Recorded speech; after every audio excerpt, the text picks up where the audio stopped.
Dive. We get you informed, fast. We dig into the sources you give us, find the key takeaways, and we'll give you the quick insights. Today, we're tackling a figure who, as our sources definitely show, generates both, let's say, profound admiration and some really intense debate. That's right, Louis Farrakhan. Louis Farrakhan. Our mission here is to unpack the complex tapestry of his ideas, look at his influence on the Nation of Islam and, the wider conversation in society. And it's important, like you said, to aim for nuance. We're not here to praise or condemn. Exactly. Just presenting what's in the source material. No endorsements either way. Yeah. So to really get into it, we need to start at the beginning, right? His early life. Absolutely. Louis Eugene Walcott, born 1933, grew up in Boston. His background, Caribbean heritage, but also facing that pervasive racism of the time. And the music. I found that surprising in the sources. Yeah, a lot of people do. He was genuinely a child prodigy on the violin, classically trained, performing solos by high school. So you have this brilliance alongside systemic prejudice. That duality. Mm-hmm. Wow.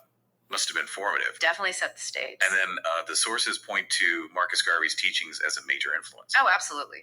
Garvey's message, Black nationalism, racial pride, self-reliance, economic independence, it clearly struck a deep chord. Which led him to the Nation of Islam. Right. In 1955, he joins the NOI, takes the name Louis X first. Louis X. Then later, Farrakhan. And Elijah Muhammad, the leader then, he became a really powerful mentor figure. Guiding his development. But the sources also highlight a really complex relationship with Malcolm X. Very complex. Initially, Farrakhan was something of a protege, looked up to Malcolm, but the internal politics, the conflicts within the NOI, they became intense. To the point of public denunciation. Yes. Farrakhan publicly denounced Malcolm X. It really shows how volatile things were inside the movement. The stakes were incredibly high for everyone involved. That kind of intense dynamic. It must have shaped the ideology he developed next. So what were the core pillars, especially his view of Islam? Well, central to it all was his religious philosophy. Yeah. Islam, as the NOI interprets it, wasn't just faith. It was a tool. A powerful tool for empowerment. Empowerment, how? By building racial pride, self-worth in the Black community. It offered a sort of spiritual path towards liberation. A spiritual path. Mm-hmm. But the sources also talk a lot about his economic ideas. Very practical stuff. Very practical. It's centered on this do-for-self philosophy. Collective economics. Think Ujamaa. Meaning? Pooling resources. Building independent Black institutions, like the 3-year economic savings plan back in the early 90s. Right, I read about that. Yeah, that wasn't just theory. It was about members saving, investing collectively. Community businesses, schools, housing. Building, self-sustaining economy. A powerful vision. But ideas need a voice. Yeah. Right? And his voice, his oratory. Yeah.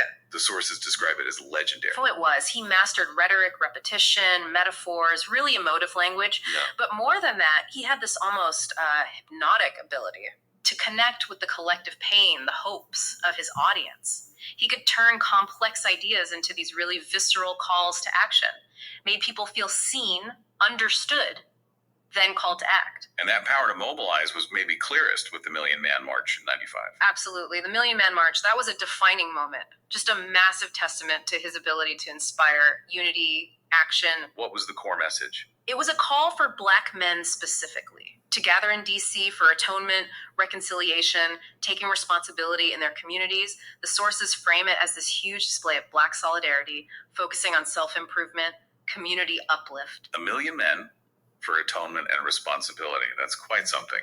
But inevitably, with such influence comes controversy.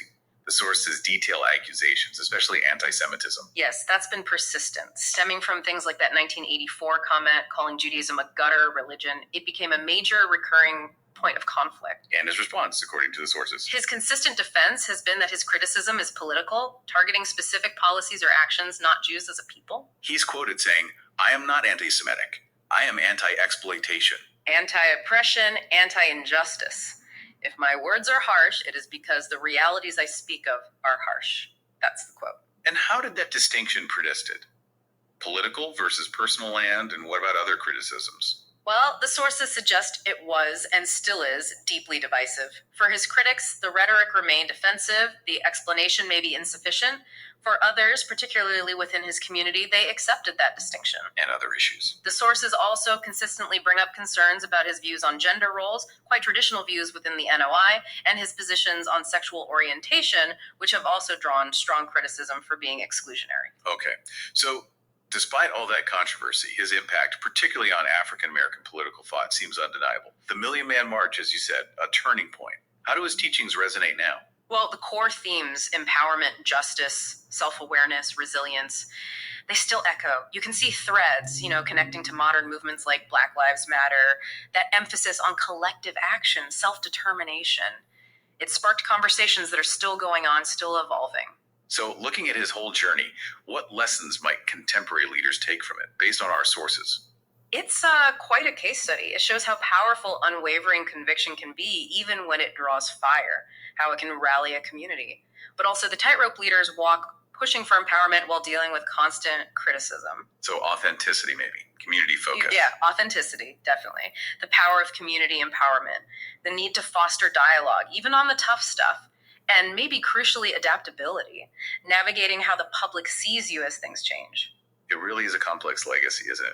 The sources paint a picture of empowerment, controversy, transformation, undeniably shaping how we talk about race, religion, identity in America. His journey challenges our ideas of leadership itself. Which leads to a final thought, maybe for you listening.